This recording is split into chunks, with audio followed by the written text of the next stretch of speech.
Hi guys, Darcy Cook here. I'm going to talk to you about back pain, which is one of my favorite topics for a handful of reasons.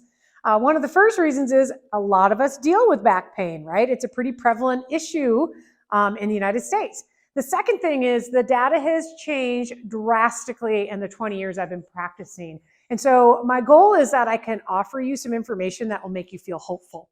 The first thing is that imaging isn't terribly helpful when it comes to back pain, imaging being x-rays and MRIs. There's a whole nother video and I go into the details on imaging and when it is relevant. But with back issues, we tend to find things that are normal age-related changes, and then we feel like we have a broken part and that it's not fixable. For example, it's very normal to have moderate degenerative disc changes in your 40s. It's very normal to have herniated or bulging discs.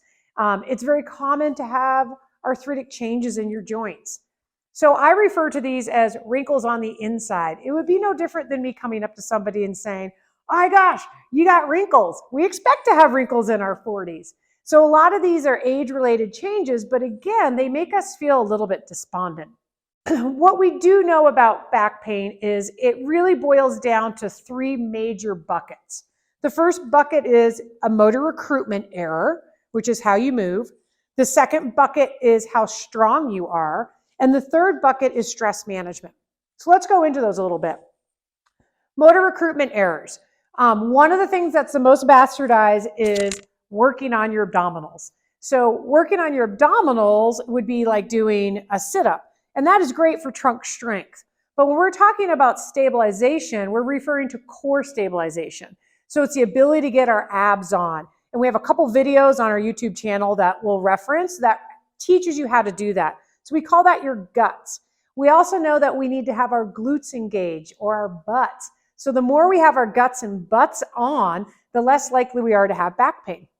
The second thing under motor recruitment is how we bend forward or how we hip hinge. Some really interesting data on this, that if we bend forward like a cashew, we're more likely to have back pain. And if we can bend forward in a hip hinge or an L shape, we're less likely to have back pain. So then the second bucket of information is strength. Now this is really what changed my trajectory. I had a back injury when I was 20. I was dealing with a lot of back pain in my 30s, having a lot more of those episodes where you throw your back out. And you can't do much for a few days. I was having a lot more sciatica. And in general, it wasn't feeling super positive about stuff. So then a bunch of data came out on deadlift strength being connected to back pain. So your deadlift is your hip hinge, but under load. So when this data first came out, my back was pretty irritable. I was pretty reluctant to try deadlifting. Max Bartlett from Physio Forge is working with us. He talked me into it. I started really light with a weight behind my back. I then shifted to a really light bar in front of me, about 35 pounds. I have built up my capacity over the last few years where now I can deadlift 165 pounds one time, and I really don't have any more back issues. So the data would tell us that we would ideally build up to being able to deadlift about 125% of our body weight one time. When we can do that, then we're strong enough to get through day-to-day life. The third bucket that is connected to back pain is stress management.